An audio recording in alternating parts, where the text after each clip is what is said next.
Welcome to Profit Boss Radio, where successful women have paved the road to their own financial freedom.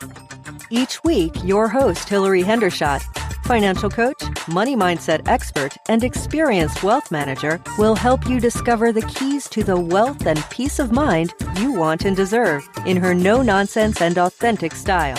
Starting right now. Welcome to Profit Boss Radio, episode 58, How Hannah Found $100,000 in Her Closet. So a couple months back, Rachel, my assistant, suggested today's guest. I had no idea who she was, but when I saw what she had accomplished by the ripe old age of 19, of course, I wanted to know more. Rachel loves fashion, and my guest today started a side gig that turned into what seems like a thriving business in the online fashion industry. And, I know very little about fashion per se. If you've been listening to this show, I don't really care about sports unless it's the San Jose Sharks or if the 49ers happen to win a game a decade, or really fashion. That's not really true. I do care about fashion in the sense that I know if someone is sporting an 80s do, okay? And I know that I have what my hairstylist refers to as relevant hair. But the idea that I have to wear what some model is wearing just because she's wearing it is so beyond me. That is so not me. But I still think I dress in fashionable ways. I'm not behind the times. I mean, there are pictures of me on my website and such. And yes, of course, those are my bestest days with the hair and the makeup. And I know you know that. But I get the sense that some women change out their closets every season. And the whole idea of that is so ludicrous to me. That is not how I will spend my time or my money, because shopping for clothes takes so much time. I love shoes. Like any lady, although I really don't appreciate the stereotypes or the men who say, my wife spends all my money on shoes. I can get that those $800 Stuart Weitzmans are gorgeous, but many of you have zero business wearing red-soled shoes. Just no business. I might own a pair of those someday, but probably not.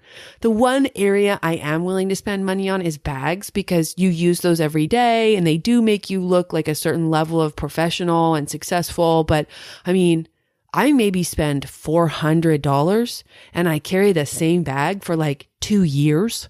And I see purses out there for thousands of dollars and I just laugh. Even consignment retailers where you can get used brand name purses for fewer thousands, like less thousands. I guess they must have started at $5,000 for a bag, because online used, they're just $3,000. I see those numbers and I just shake my head. It's like not even compelling for me to try to make it work. If you are independently wealthy, more power to you. I could retire today in some places, not in Silicon Valley, not yet, but I could retire today. Maybe like Costa Rica. I haven't researched that, but I think it's probably possible. So I'm not independently wealthy. I don't yet have more money than I need. So I'm just not in that mindset of like throwing money away. If you're buying $1,000 shoes, you are saying, I have more than enough money that I can just disappear it on something I put on my feet. Do not try to convince me or any self-respecting person that $1,000 shoes are an investment in yourself. No one is going to give you a raise because you look so super profesh in your uber expensive shoes. And I'm laughing because I have a client who I know is listening, who is guilty of the $1,000 shoe fetish in what I hope, and I think she hopes, is a former life. She laughs about it, so I laugh about it with her. D, you know who you are. So stop buying stuff you don't need to impress people you don't like. My wedding ring cost $3,500, and that's a lot of money, but not compared to what some of y'all are wearing, $25,000 and $30,000 on your hands. And what are you doing making your honey spend that kind of dough on a ring when you aren't even where you want to be financially? It just makes no sense to me. You're willing to sacrifice everything to have what you want right now. In fact, I just have to say it. That's crazy. And if you're broke because of a diamond ring, honey, you brought that shiz on yourself. I don't know. I had a Tiffany engagement ring once. It was beautiful, but it was just a ring. He bought it for $25,000, maybe $30,000. And I sold it when we broke up for $11,000. And that was $6,000 more than my jeweler friend said I could get for it. She said, you'll never get $5,000 for that thing. And I guess I just got really disenchanted with the whole idea of jewelry after that. I love bling, anything shiny, and I'm in. And I'd love to wear diamond encrusted everything, but the price of diamonds is unforgivable. My wedding ring is tanzanite, and I love the stone. It's gorgeous. It shines. It's like this royal blue color. It's stunning. And I own a few smaller diamonds, but I am just not the lady making huge purchases of clear, shiny stones. That just is not me. Instead, I buy podcasting equipment. Coming to you today from my brand new mic setup. New mic stand, same headset. But the whole thing just feels super dope to me. I finally got it on my desk with the way I want it. So I can podcast, I can make audio any time of day or night. Today's guest does not sell diamonds though. She sells jewelry, but it's affordable like fashion jewelry. And she's made a mint selling and reselling clothes on Poshmark. I hope when I do interviews like today that you're inspired to know that there are a million ways to start side gigs and make more money. Hannah's story is a success and you can create your own. Hannah Ouimet is the owner of hannahberry.com. That's HANNAHBEURY.com. We'll link to it at hillaryhendershot.com/58. Hannahberry.com is an online clothing and accessories boutique for the trendy and classic woman. Since she started her business at the age of 19, she has gained over 2.3 million followers on the fashion app Poshmark. As a young entrepreneur, she's been featured on various media outlets, including Good Morning America, Refinery 29, and So Money with Farnoosh Torabi. Hannah Ouimet, welcome to Profit Boss Radio. Hi, thank you for having me. Hannah, would you tell us what's Poshmark and how did you get started in business at Poshmark? So Poshmark is a fashion app it started with just iPhone and now it's for Android and other devices, where if you have something hanging in your closet that you haven't worn in a while and you want to get rid of it, you can take a simple, quick picture and write a little description, price it, and then share it to the Poshmark community and hopefully they'll buy it. Uh-huh. And that's the whole concept of the app. So when I was 19 one day, I was just reading articles about up and coming fashion apps, and Poshmark happened to be one of them.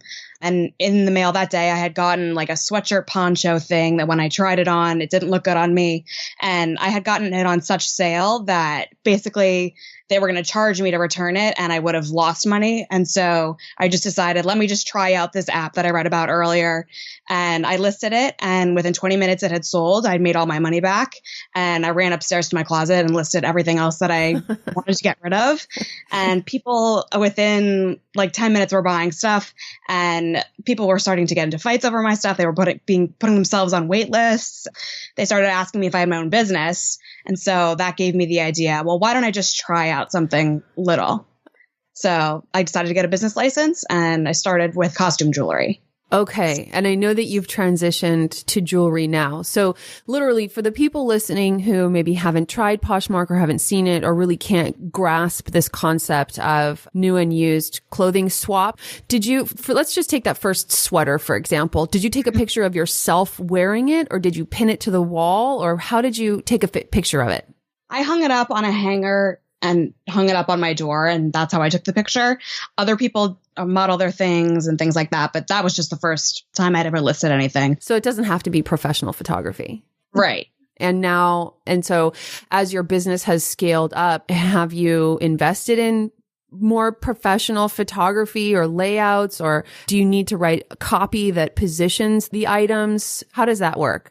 So now that I'm selling actual clothing that I've purchased from wholesalers and jewelry and things like that, I write an actual description about the material and the measurements and things like that. And I wouldn't say that I invest in like models or things like that, but I invest in like better cameras and so better quality images. Yeah.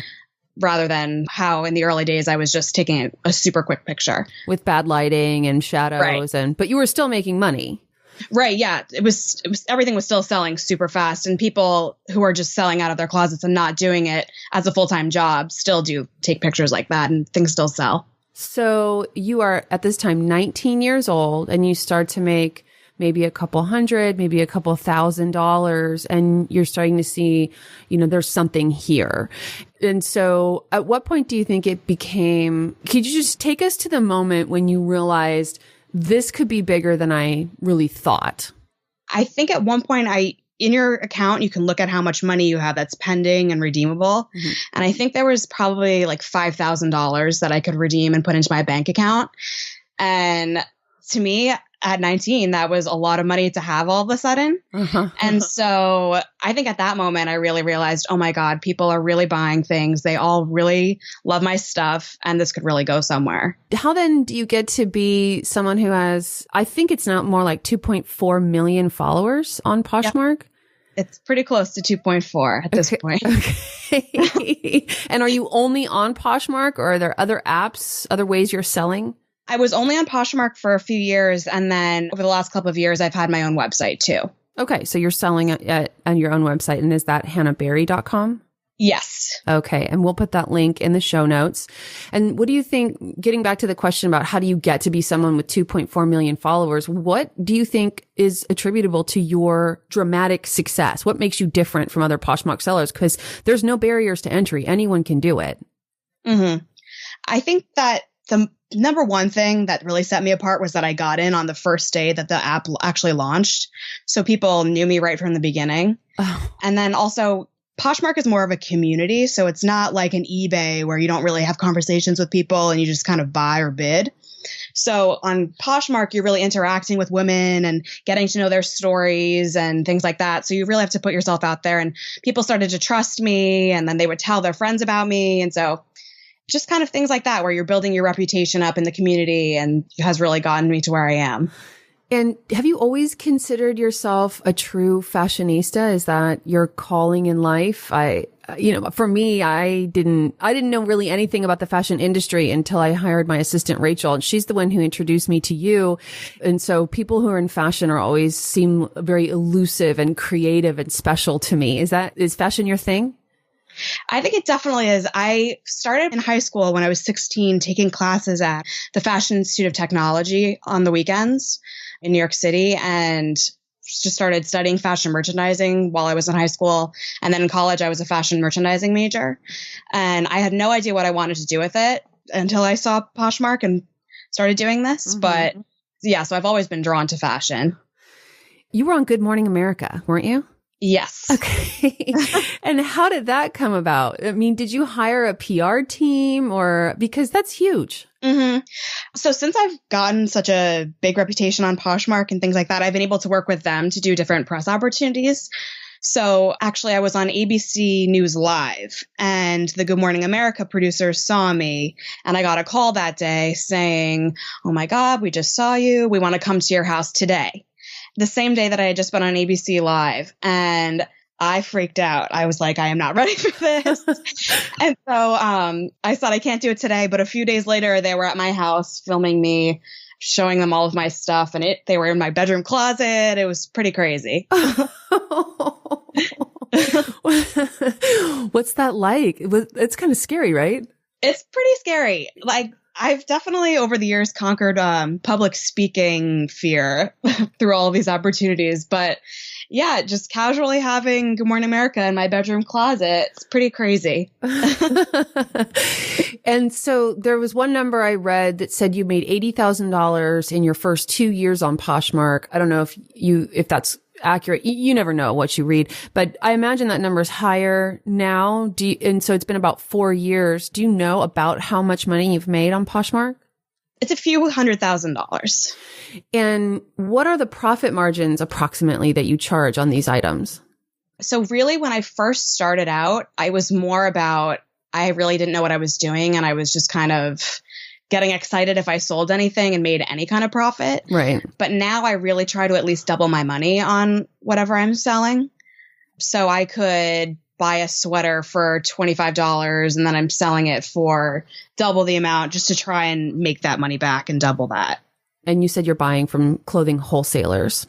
Yeah. So I do the same thing that like a Nordstrom buyer does or Bloomingdale's. Like I'll go to trade shows in New York City just to check out different brands, and I'll be standing right next to Nordstrom buyers and people like that. And so you set up appointments with them, and then you buy from the wholesale price and then sell the retail price. Okay. And then what do you do with the money? Do you reinvest it in your business? Are you supporting your lifestyle? Are you saving for the future? How's that going?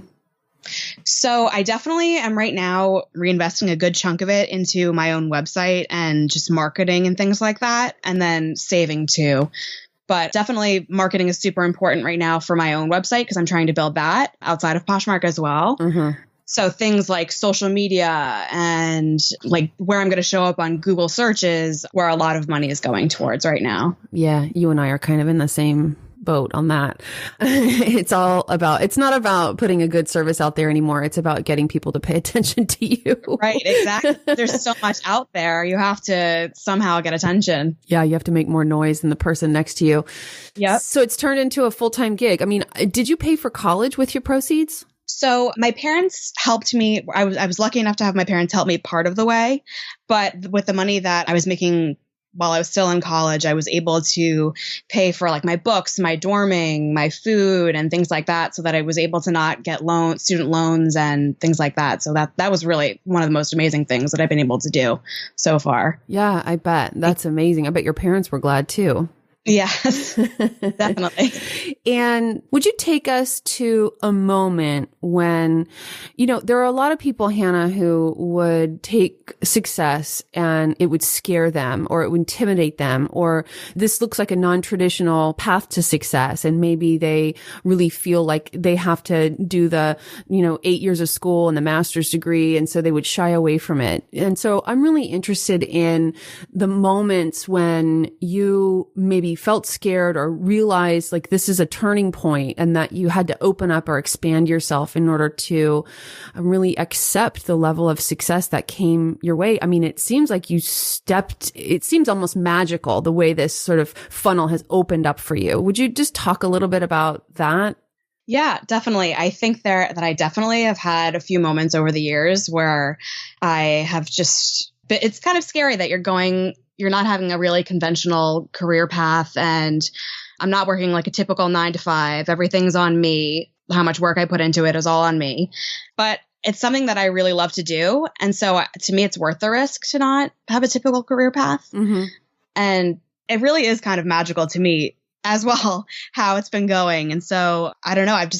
I'm just riding the wave so far. Very good. Seeing what happens. And how have things changed in your personal life? Because success and money often attracts certain people and then by the same token sends people away. How has that gone? So definitely there have been people that have come in and out of my life since this has started. My really close friends have all been super supportive, and they understand that I'm pretty much working from the time that I wake up until I go to sleep. And so I don't have a lot of free time, or there are certain things that I have to be doing. And then you kind of have to be, I feel so stupid saying this, but that there are people who you have to kind of be aware of why they're coming into your life at certain points. And there's definitely been a few people like that I've had to kind of shy away from. But I think for the most part, all of my really close friends that have been there for me before all this started have really stuck around. And then throughout this experience, I've met a ton of amazing people too, who want to do nothing but help me and introduce me to other people, other mentors and things like that. And speaking of mentors, at some point, did you get connected with, let's say, a business coach or something like that? So Manish Chandra, who is the CEO of Poshmark, I kind of like to think of him as my biggest mentor. He is available for me anytime I want to ask any advice, and he'll give me his honest opinions and things like that. And then also, I've been working off and on with someone who works for Morgan Stanley, who has been great in introducing me to people in the industry. And then he's put me on a few hosting committees for events in New York City. He's been really great too. Because I was imagining if you're going to go hang out with other CEOs of companies that you're like 10 years younger than the youngest one of them. Does that ever happen to you? It definitely does. And sometimes I feel weird about it, but you just have to realize that there's a reason that you're with these people, and you can't be scared, or else it's going to come off as you're scared, and you just have to kind of embrace it and gel into the group. I know, but I think your particular sort of vulnerability is probably part of your charm too. I mean, to have the CEO of Poshmark available to answer questions to you, I mean, that's incredible. Yeah. So what do you, crazy. I know. So what are you envisioning for your future? Do you have a long-term plan, or are you more like, I can only see 90 days out or 3 years out? How's that?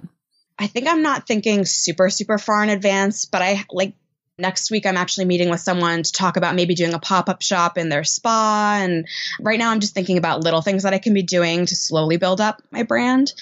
So I'm not really thinking I'll have 10 stores or things like that, but really thinking about small moves that I can make to make giant moves in the future.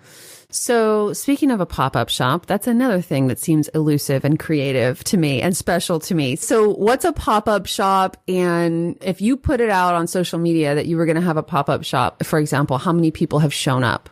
So I've never actually done one before. I've done house shopping parties where people have hosted things for me, and those are just little parties. I've had maybe 50 to 60 people attend, but a pop-up shop would be, for example, this woman who I'm meeting with owns a spa on Long Island, and she does pop-up shops every Friday with different brands. And so you set up for a certain amount of time, and I bring and display my stuff. And it's just kind of like a little mini store for a little while. And do you collect email addresses so you can follow up? Yeah, so I have a mailing list, and I have, if people ask to do like a home shopping party, like I was just talking about before, I have people who have asked me to be able to do that before.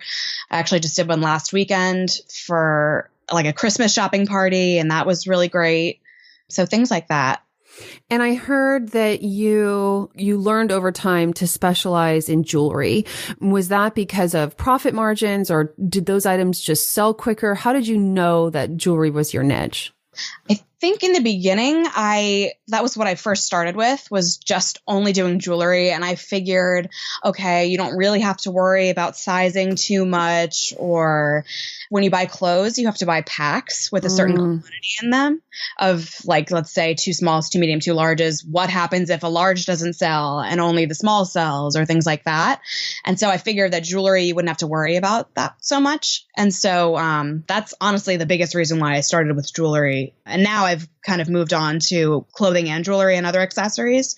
But definitely, I think that was what I felt was the easiest way to start. With charging a 100% markup and running your business, you're now able to pay for your lifestyle. Are you living on your own? Are you saving for the future or for retirement? How's that going? So I am still living with my mom, but I do pay certain bills, and I am trying to save. I'm trying to save as much as I possibly can, while I'm still reinvesting a lot of money into my business and my brand at the same time. But I'm definitely saving, and yeah, that's what I'm trying to really do right now. Yeah, you're building up inventory. So do you have like another space for all this clothes? Yeah, so I take up a room in my house where I have clothing racks, shelves, a bunch of shipping boxes, and all of my supplies. Yeah. So it's like I have a mini store inside of my house. Okay. And if your fashion had a theme, or if, I'm not good at these, but like shabby chic is a theme. I don't know if that's a fashion theme or a wedding theme, but if your stuff had a theme, what would it be? I think it's really a mixture of things that could be for trendy and classic people. It's really a mix of my customers are really a mix of, like, I would say mid-20s to like mid-40s. So it's really a mixture of things for everybody. I like to think my style is a little bit more edgy than, like, let's say a Ralph Lauren or like a preppy kind of brand like that. But I think it's really a mixture. Very good. And would you be willing to share, have you made any financial mistakes that you won't make again? I think definitely starting when I was 19 and then all of a sudden making thousands of dollars, it's money that I didn't have before. So I've got a few Chanel bags in my closet that I probably shouldn't have bought, but you learn from that. How much does a Chanel bag cost? I'm smart in the way that I'm not going to pay a full retail for something ever. That's just something also that Poshmark has taught me over the years, shopping on Poshmark. Yeah. But if you're going to buy a Chanel bag retail, they're probably around $5,000. I mean, I don't think I didn't pay near $5,000 for them, but still it's money that I should have probably been saving back then, but it was super exciting back then to have all this money. So now I know I don't need to go crazy, and these are nice things to have, but you don't necessarily need them. It's better to just be saving for your future so you don't have to be working for the rest of your life. So if you want to buy something name brand, but you don't want to pay retail, do you do that on Poshmark? Yeah, I look everywhere. There's a ton of websites, definitely Poshmark. I'm a big eBay person. I like to do my research, and I know how to authenticate everything. And I don't know. I'm a big online shopper. Oh, how do you find out how to authenticate? Is that available online somewhere? Yeah, there's definitely like websites. But like I was saying, I went to FIT and when I was in high school on the weekends. And so I just remember these things we used to learn in these classes that I would take too, of little things to know and stuff like that. So I probably should have started with this question, but I'm a big believer in this idea that financial success has a precursor, and that is our money beliefs, kind of what we bring to the table in terms of our perspective on life and what we think is possible. What would you say is what your parents taught you about money? What's your experience? What was your childhood experience of money?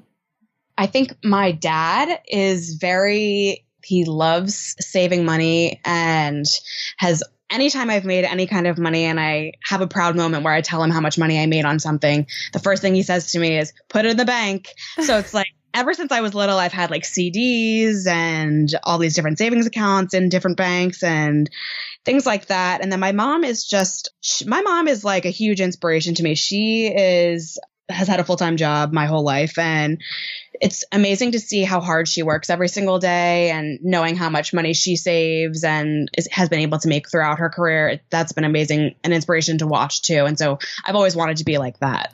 Does she share with you her income or her savings? How do you get insight to that? Because a lot of people's parents won't tell them that.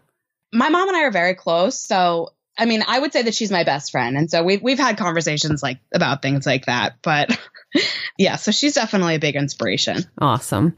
Well, Hannah, I'm going to link to, I suppose, your Poshmark presence as well as your website, hannahberry.com at hillaryhendershot.com/58. For those of you who are listening on the freeway or in the subway, just go to hillaryhendershot.com/59 and we'll link to Hannah.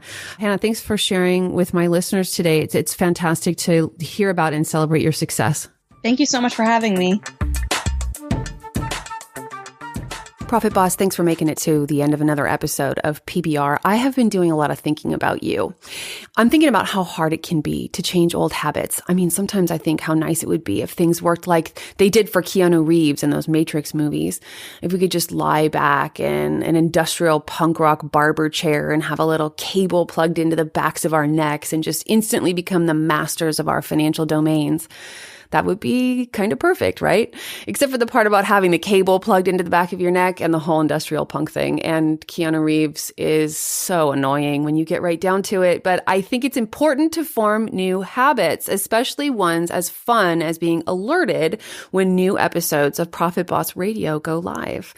You want to know a secret? This is one habit that's almost no work at all. All you have to do is head over to iTunes, find the Profit Boss Radio channel, and hit subscribe. That's it. Then each week, you'll automatically find the latest episode ready and waiting on your favorite device. And the best part is that subscribing to Profit Boss Radio is just the beginning of other wonderful habits, like taking control of your money and learning how to build wealth or starring in your own reality show. Well, maybe not that one, unless it's on YouTube and self-produced. But plenty of great stuff is sure to happen when you subscribe. So what are you waiting for?